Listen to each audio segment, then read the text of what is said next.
የዓለም ሀያላን ሀገራት መካከል አንዱና ዋነኛ የሆኑት አውሮፓውያን ኢኮኖሚያቸው እጅግ ግዙፍ የሆነና በርካታ የተማሩ ዜጎች ያሏቸው ቢሆኑም አውሮፓውያን ሴት ልጆቻቸውን ለገበያ አውጥተው ሙሽራ ሊገዙ ለሚፈልጉ ባሎች እንደሚሸጡ ያውቃሉ። እጅግ አስገራሚ ነገር ነው። ዓለም የቱንም ያክል ብትዘምንና ብትሰለጥን እንኳን አንዳንድ ሀገሮች በድህነትና ኋላ ቀርነት ዛሬም ድረስ እየታገሉ ይገኛሉ። ታዲያ በእነዚህ ሀገራት ያሉ ሴቶች ሚና ወደ ትዳር መግባትና መውለድ ልጅና ቤተሰብ መንከባከብ ብቻ ሆኖ ይቀራል። እናም ምንም አይነት ሌላ እድል አይሰጣቸውም። ወጣት ሴቶች በቤተሰቦቻቸው በትንሽ ገንዘብ ይሸጣሉ፣ ሌላ አማራጭ የላቸውም። ነገር ግን በእነዚህ ሀገራት የሚገኙ ወላጆች ለሙሽሪት ዋጋ የሚከፍልና የተሻለ ህይወት ሊሰጣት የሚችለውን በመምረጥ ሴት ልጃቸውን ለተሻለ ገንዘብ ላለው ሰው ይድራሉ። ታዲያ በዛሬው ቪዲዮአችንም ልጆቻቸውን ባላቸው የኢኮኖሚ ችግር ምክንያት ሴት ልጆቻቸውን ለባል የሚሸጡ 3 ሀገራት እንመለከታለን። ከነዚህ ሀገሮች መካከል አንደኛዋ ሙሽራዋን $50,000 በላይ የምትሸጥ ሲሆን ነገር ግን በተቃራኒው አንደኛዋ ሀገር ደግሞ ሙሽራዋን $40 ባነሰ ዋጋ ማለትም $35 ብቻ የምትሸጥ ነች። አሁናዊ በሆነው የምንዛሬ ዋጋውን ወደ ሀገራችን ኢትዮጵያ ስናሰላው ከፍተኛው 6,600,000 ኢትዮጵያ ብር ሲሆን ዝቅተኛው ደግሞ 4,500 ብር ብቻ እንደማለት ነው። የሙሽሮቿን ዋጋ ከፍ በማድረግ በ6,600,000 ብር ከምትሸጠው ሀገር ጀምረን በዝቅተኛ ዋጋ ማለትም $35 ብቻ ወይ ደግሞ በእኛ ሀገር ከ4,500 ብር ባነሰ ዋጋ የምትሸጠው ሀገር የትኛዋ ነች? ሁሉንም በቪዲዮአችን ይዘን መተናል።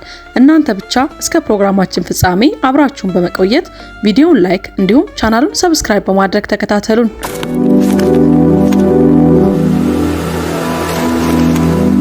ሶስተኛ በዝርዝራችን በሶስተኛ ደረጃ ላይ የምናገኛት ቻይናን ነው። በቻይና ውስጥ በሴቶች ላይ አንዳንድ ከባድ ችግሮች አሉ። የሀገሪቱ የአንድ ልጅ ፖሊሲ ብዙ ወንዶች እንዲወለዱ አድርጓል። ወላጆች በህይወት ውስጥ እነሱን የሚደግፉ ወንድ ልጆችና ወጣት ልጃገረዶችን ይፈልጋሉ። የማህበረሰቡ ሁኔታ ወንድ ልጆችን ከፍ የሚያደርግና የሚደግፍ መሆኑ በዚህ አካባቢ የሚኖሩ ሴቶችም በህብረተሰቡ ውስጥ የማይፈለጉ እንዲሆኑ እንዲሰማቸው አድርጓል።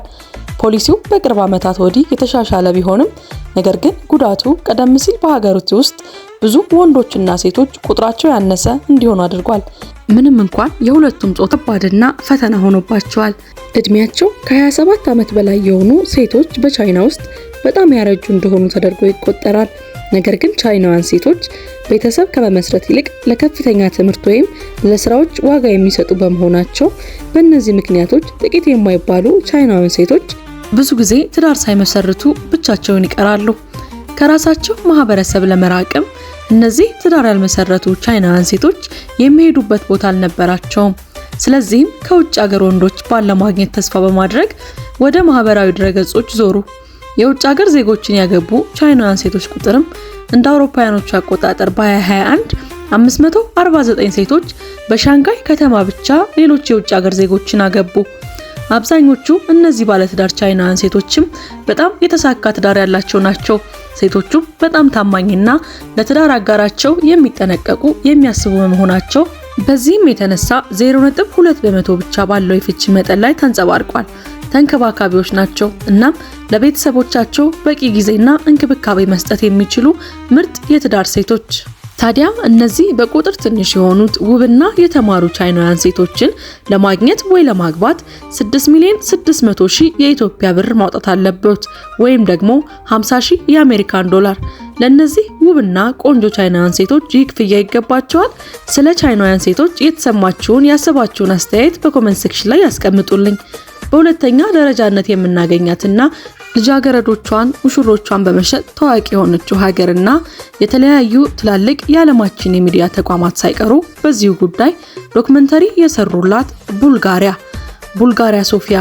የአውሮፓ ህብረት አባል የሆነችው ቡልጋሪያ ዋና ከተማ ሶፊያ የቀድሞዋ የሶቪየት ህብረት አካል ነበረች። የቆዩ ህንፃዎቿ፣ ጠባብ ጎዳናዎቿና የባቡር መንገዶቿ ድሮ ላይ የቆመ ዛሬ ያልተንቀሳቀሰ እንደሆነ ቀዝቃዛ ስሜት የሚሰጥ ነው። ትንሽየዋ ሞስኮ የምትመስለው ሶፊያ ሮማውያን ወይም ጂፒሲዎች በዛ ማህበረሰብ በብዛት መኖሪያ ነች። ከሰሜን ህንድ ከራጅስታን የመጡ ዘላኖች እንደሆኑ የሚነገርላቸው ሮማዎች በመቶዎች የሚቆጠሩ ዓመታትን ተሻግረው ወደ ምስራቅ አውሮፓ በተለይም ወደ ሮማኒያና ቡልጋሪያ መሰደዳቸውን ስሰማ ታሪካቸው የበለጠ ሳበኝ። በአሁኑ ጊዜ በዓለም ዙሪያ 8 ሚሊዮን የሚሆኑ ሮማዎች ይገኛሉ። እነዚህ ሮማውያን በብዛት የሚኖሩት ቡልጋሪያ በዋና ከተማዋ ሶፊያ ሲሆን የሚኖሩበት ሰፈርም ፋኩቴ ተብሎ ይጠራል። እነዚህ ሰዎች በእውነት ተግባቢና እንግዳ ተቀባይ ናቸው። ሆኖም ሰፈራቸው ሲታይ ብዙ ጊዜ ከስነ ስርዓት ውጪ የሆኑ ቤቶች፣ ቆሻሻና ከባድ የኑሮ ሁኔታዎችን ያሳያል። ይህ ደግሞ በቡልጋሪያውያን ዘንድ መጥፎ ስም እንዲሰጣቸውና እንዲኖራቸው አድርጓል። ፈቃድ ሳያወጡ ቤት በመገንባታቸው ለውሃና ለሌሎች አገልግሎቶችም ክፍያ ባለመፈጸማቸው እንዲሁም የቆሻሻ አወጋገድ ስነ ስርዓት ባለመከተላቸው ምክንያት ብዙዎች ይንቋቸዋል። ከስራ በመራቃቸውና በማህበራዊ ህይወት ባለመፈለጋቸው የቡልጋሪያ ዜግነት ቢኖራቸውም እንኳ አብዛኛው ቡልጋሪያዊ ይጠላቸዋል። ይህ ሁኔታ እውነት ልብ የሚሰብር ነገር ነው። ሶፊያ ከተማ ለ2 ሰዓታት ያክል በመኪና ከተጓዙ በኋላ ስታራ ከተማን የምታገኙት ሲሆን ይህቺ ለሮማውያን ልዩ ክስተት የሆነች ቦታ ነች። የሙሽሮች ገበያ የሚደረግበት ቦታ። ይህ ገበያ በየዓመቱ የሚደረግ ሲሆን ወጣት ሴቶች የትዳር አጋር ፍለጋ የሚሰበሰቡበት ቦታ ነው። እዚህ ላይ የሙሽራዋ ዋጋ የሚወስነው ቤተሰቧ ሲሆን ከ10,000 እስከ 20,000 ሌብ ድረስ ሙሽሮቹ ያወጣሉ። ይህ ማለትም $5,500 እስከ $11,000 አካባቢ ማለት ነው። ልጃገረዶቹ እንደ ምርት ተቆርጠው የሚሸጡበት ቦታ፣ እንደ ዕቃ የሚነገዱበት። በአውሮፓ ውስጥ ይህን መመልከት እጅግ አሳፋሪና ኋላ ቀር መሆናቸውን የእውነትም የሚያሳይ ነው። እነዚህ ለሽያጭ የሚወጡ ልጃገረዶች የግድ ድንግል መሆን አለባቸው፣ ካልሆነ ግን ማንም አያገባቸውም። በካላይቺ ባህል ከራሳቸው ጎሳ ውጭ ማግባትም በፍጹም አይፈቀድም። ይህ ሁሉ ሲታይ የሮማውያን ባህልና ወግ ምን ያህል ውስብስብና አድካሚ እንደሆነ ለመገንዘብ ብዙ አያዳግትም። ገበያው ሲጀምር የሰው ብዛት እያየለ ይመጣል። ወንዶቹም የሆኑ ሴቶች በወርቅ ጌጣጌጦች ያጌጡና ያሸበረቁ ነበሩ። ይህም ሀብታምነታቸውንና ማራኪነታቸውን ያሳያል። እዚህ የትዳር አጋራቸውን ያገኙ ጥንዶችም በዚህ ተጋብተው ትዳራቸው ላይ ምንም እንደማይፈጥርባቸውና ትዳራቸውም የሰመረ እንደሆነ ተነግሯል። ከ16 ዓመት ህፃናት ጀምሮ ለገበያ የሚወጡ ሴቶች አሉ። እንዲሁም ወንድ ልጆችን የወለዱ ባለትዳሮችና የልጅ እናትና አባቶች ልጆቻቸው ምንም እንኳን ትንንሽ ቢሆኑ ለልጆቻቸው ሚስት ለመፈለግ ለመሸመት ይወጣሉ።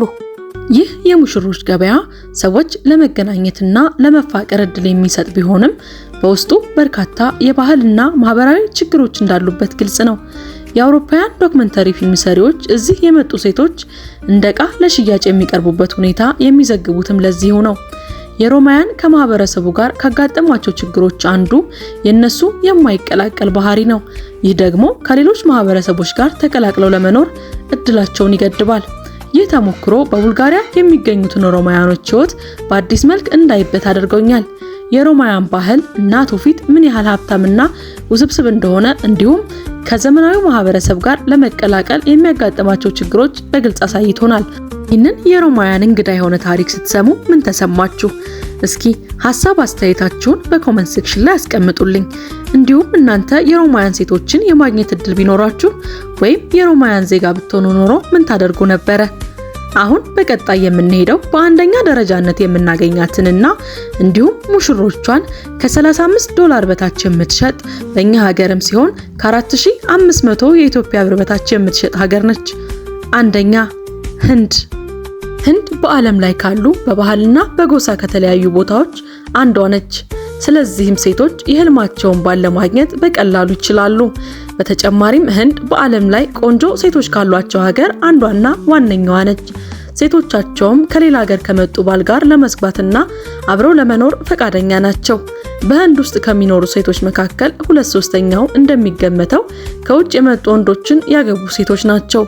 እነሱ ለባሎቻቸው በጣም ታማኝና የፍቺ ጉዳዮች ብርቅ የሆነበት ሀገር ነው። ከዘመናዊ የህንድ ሚስቶች 60% ማለት ይቻላል በመጀመሪያ ትዳራቸው ውስጥ የቆዩ ናቸው። በህንድ ውስጥ ያለው የወሊድ ወረራ በአንዲት ሴት ከ2 በላይ ልጆች ያሉት በዓለም ላይ ከፍተኛ ከሚባሉ ቦታዎች አንዱ ነው። ልክ በቻይና ውስጥ በ20ዎቹ አጋማሽ ላይ ያሉ ሴቶች በህንድ ውስጥ በጣም ያረጁ ናቸው ተብሎ ይታሰባል።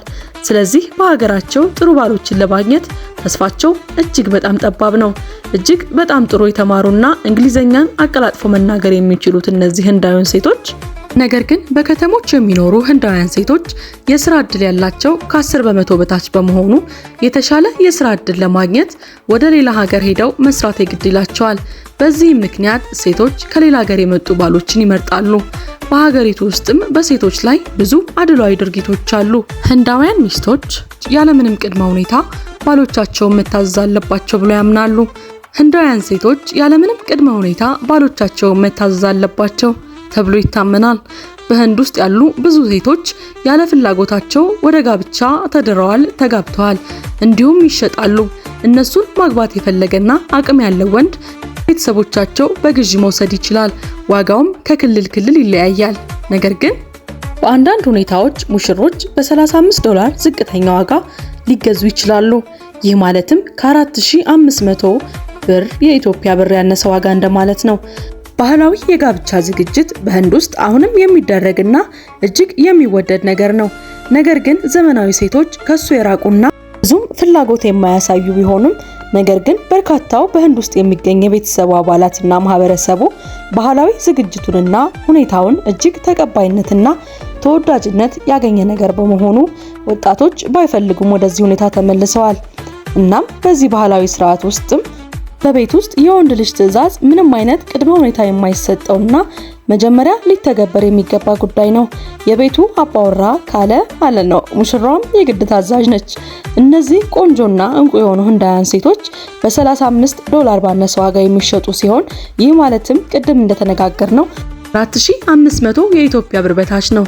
ነገር ግን በአንዳንድ ቤተሰቦችና በአንዳንድ የዘር ሐረጋቸው የሚቆጠሩ ቤተሰቦች ላይ ሙሽሮች ከ$3000 እስከ $7000 ዋጋቸው ሊደርስ ይችላል። ስለዚህ የሙሽራ ሽያጭና ዋጋቸውስ እንዴት አያችሁት? የየትኛው ሀገር ሴቶች የትኛው ክፍያ ይገባቸዋል ወይስ አይገባቸውም የሚለውን በኮሜንት ሴክሽን ላይ አስቀምጡልኝ። እስከ ፕሮግራማችን ፍጻሜ ስለተከታተላችሁን ከልብ እያመሰገንን በሚቀጥለው ቪዲዮ እስከምንገናኝ ድረስ ቸር ቆዩልን። እንዲሁም ከዚህ ቀደም ያዘጋጀናቸውን ቪዲዮዎች ገብታችሁ እንድትመለከቱ እየጋበዝን ቪዲዮውን ላይክ፣ ቻናሉን ሰብስክራይብ ማድረጋችሁን እርግጠኛ ሁኑ።